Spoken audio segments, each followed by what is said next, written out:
พี่น้องน้ำมันที่คอยซื้อมือวานนี่ตุก150,000ได้แต่ซ้ำนี้ป้านนั่นหนาพวกเจ้าลงข่าวว่าถ้าน้ำมันป้อมได้หักปิดหรือขายเกินราคาให้โทษแจ้งเบอร์นั้นเบอร์นี้ฮูขี้กูนี่คอยไปซื้อมือวานนี่ตุก150,000นี่ได้แต่ซ้ำนี้เบิ่งนี้ขันข่าวป้อมที่ข่าวหาสแตกอย่างมาเบิ่งไม่อยู่แข่งเสียงขวางปีปิดมัดแล้วได้สิจะมีป้อมจะได้เปิดเลาะซื้อน้ำมันจะเป็นจะตายหัวเลาะหัวร้อนบางคนยูรถตั้งแต่ตลาดจำเฮือนบ่มีฮอดน้ำมันบางคนไปทาตั้งแต่ซวยจนจำแรงมันยังบ่ได้ฮอดน้ำมันจักลิตรนี่เจ็บจะไปเข้าหม้อยังบ่มีน้ำมันไปนี่ปานนั้นลงข่าวว่าโทรแจ้งเบอร์นั้นเบอร์นี้เนอะคันผู้ใดปิดป้อมน้ำมันหรือท้าว่าขายเกินราคามาเบิ่งแม่อยากเห็นนี่ทุก150,000นี่เด้กินยังบ่อิ่มนี่ขัดข้าวป้อมข้าวหาสแต็กอย่างข้าวป้อมมันบ่เมื่อยบ้านเขียนหนังสือลงข่าวอันข่าวมันมีความจริงเลยไหมตุ๊กเท่าไรนี่หัวเสือนี่ตุ๊กเสือแสนหนึ่ง100,000บ่โดยตุ๊กนี่เด้อไปได้50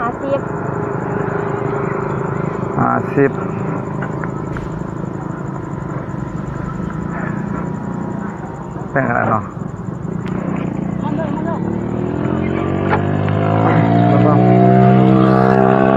แสนหนึ่งน้ำมันอยู่ปั๊มมันขายลิตรเท่าไรตอนนั้นมันหมดบ่ไหนหมดบ่นี่บ่ตาย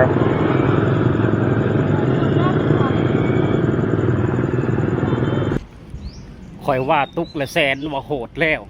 เจอเบาพรวิไลเพิ่นไปซื้อเมื่อวานอยู่แพงเสียงขวางตุก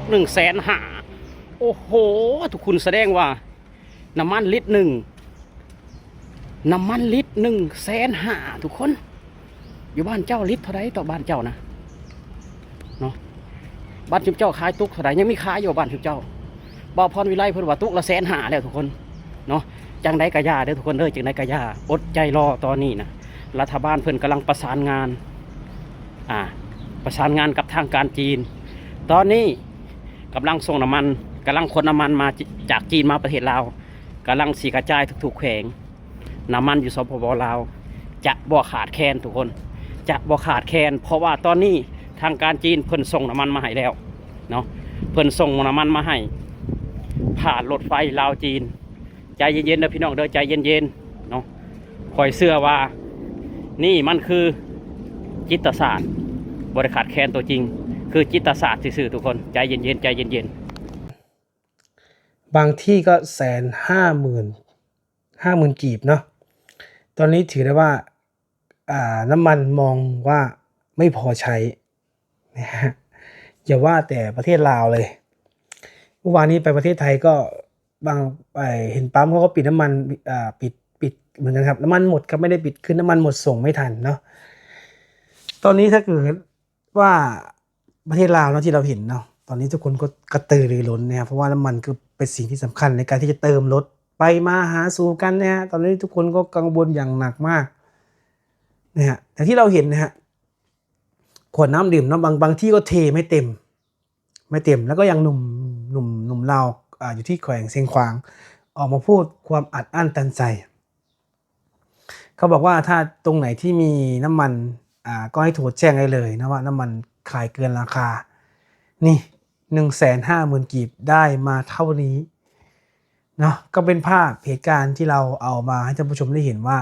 ตอนนี้อยู่ที่ทางสปปลาวก็มีเรื่องของการที่จะซื้อน้ำมันล้นปั๊มนะฮะล้นปั๊มกับเป็นห่วงโทรไปหาพ่อแม่ทั้งบ้านเนาะบอกว่านี่ว่าโอ้เป็นได้น้ำมันโอ้นักแห้งว่าสั่นนักแห้งเพราะว่าทุกคนก็ต้องมีรถเนาะรถมอเตอร์ไซค์ไปใส่มาใส่กับเหมือนตีนเหมือนขานะแต่ว่าฟังจากบ่าวลาวเนาะขออนุญาตคลิปบ่าวต้นบอกว่าตอนนี้ทางการลาวยังประสานงานกับทางสปปจีนหรือว่าทางจีนเนาะเพื่อจะส่งน้ำมันมานะแต่ก่อนหน้าเราก็เห็นนะว่าประเทศไทยเขาก็ยังส่งน้ำมันให้ลาวอย่างต่อเนื่องเนาะ7 ล้านลิตรที่เราเห็นก็ยังมีส่งอยู่นะเพราะปกติลาวก็ไม่ได้ใช้น้ำมันเยอะขนาดนั้นแต่ว่าน้ำมันมันไปไหนก็สงสัยกันอยู่นะว่าท่านที่การลาวส่งไปอยู่ตลอดแต่ว่าไม่มีน้ำมันใช้นะตอนนี้บอกก็เลยว่าวิกฤตครั้งนี้นะความคิดของบ่าวลาวเนาะอาจจะ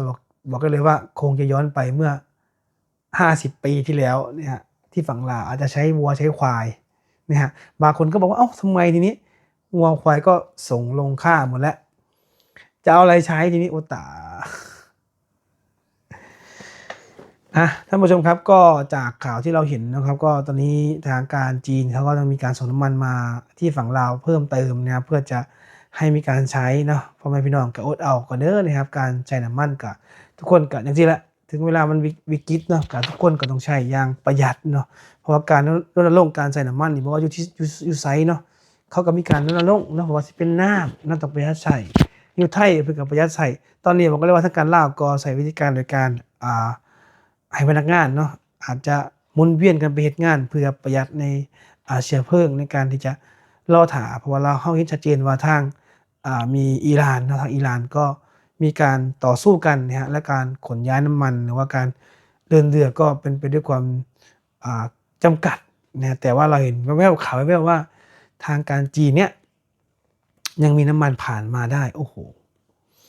นะและล่าสุดเราเห็นว่าถ้าจะซื้อน้ำมันเนี่ยต้องใช้เป็นเงินหยวนจีนจริงหรือไม่จริงนะท่านผู้ชมครับก็ช่วยคอมเมนต์นะครับว่าเหตุเกิดเนี่ยมันไม่ได้เกิดว่าเฉพาะลาวเมียนมาหรือว่ากัมพูชาหรือว่าไทยเนาะเราเห็นชัดเจนว่าหลายประเทศก็ได้รับผลกระทบเรื่องน้ำมันนะก็วันนี้ที่บอกว่าจะไปเติมน้ำมันอยู่ที่ฝั่งไทยว่าจะเติมทันไหมเพราะว่าเราเห็นว่าวันนี้มีการขึ้นราคาแล้วก็เราเห็นว่าบางปั๊มรอน้ำมันมาส่งเนาะเราก็เห็นว่าหลายคนก็กระตือรือร้นในการที่จะกักตุนน้ำมันนะประเทศไทยนะก็ให้เติมจำกัดนะบางปั๊มก็เติม500บ้าง700บ้าง300บ้างนะแล้วก็ไม่เติมใส่แกลลอนมีบางพื้นที่นะเอาเรือใส่มอเตอร์ไซค์ขับมาเพื่อจะมาเติมน้ำมันนะฮะเพราะว่าทางการปั๊มเขาจะมีระเบียบและมาตรการในการที่จะห้ามไม่ให้เติมใส่แกลลอนเพราะว่ามันเป็นมาตรฐานเดียวกันถ้าคนนั้นเติมได้คนนี้ก็ต้องเติมได้ก็เลยมีการจำกัดแต่เรามองไปที่ฝั่งลาวตอนนี้โอ้โหทุกคนบอกเลยว่าเหมือนเป็นภาพบรรยากาศที่บอกว่าโอ้โห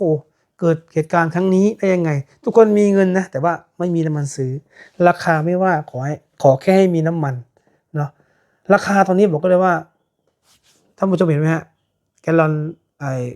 ขวดน้ำดื่มขวดลิตร150,000 กีบเนาะถ้าเทียบเป็นเงินไทยนะ100 บาทก็ซื้อได้ก็ประมาณสัก60,000 กว่าก็แสดงว่า200 กว่าบาทต่อ1 ลิตรโอ้โหที่ประเทศไทยเนี่ย40 บาทนี่ยังถือว่าเป็นราคาที่สูงเลยนะฝั่งลาวเราเห็นนะไอ้ตามข่าวนะตามข่าวจริงไม่จริงก็ต้องให้ผู้รู้ส่งข้อมูลมานะเพื่อเป็นแนวทางในการรับชมต้องขออนุญาตนะครับว่า150,000 กีบนะเป็นเงินบาทไทยก็200 กว่าบาทอันนี้มันจริงหรือเท็จก็หวังว่าทุกคนก็ต้องผ่านพ้นวิกฤตไปได้ด้วยดีเนาะก็รออีกไม่นานนะทางการไทยเขาก็ส่งไปตลอดทางการจีนก็จะมีการส่งมาเพิ่มเติมนะคือเราเห็นว่าทำไมประเทศลาวถึงกรอกใส่ขวดขายทำไมไม่เห็นเติมที่ปั๊มน้ำมันอันนี้เป็นข้อสังเกตของบ่าวลาวว่าบางคนไปกักตุนเนาะอาจจะเอาแกลลอนไปใส่นะแกลลอนไปใส่แล้วก็อาจจะเทใส่ขวดนะแล้วมาจำหน่ายอีกทีเป็นการหาผลกำไรอันนี้แหละคือสิ่งที่บอกว่าจิตสำนึกของคนเนาะถ้าจะเทียบกันว่าความเจริญนี้ต้องสร้างจิตสำนึกจากผู้คนก่อนนะครับเพื่อจะพัฒนาประเทศชาติบ้านเมืองต่อไปแล้วก็เป็นกำลังใจให้ทุกคนเด้อนะฮะอยู่บ้านเฮาก็ถือว่าใส่น้ำมันกันอย่างประหยัดกันแล้วกันเนาะสบายดีสวัสดี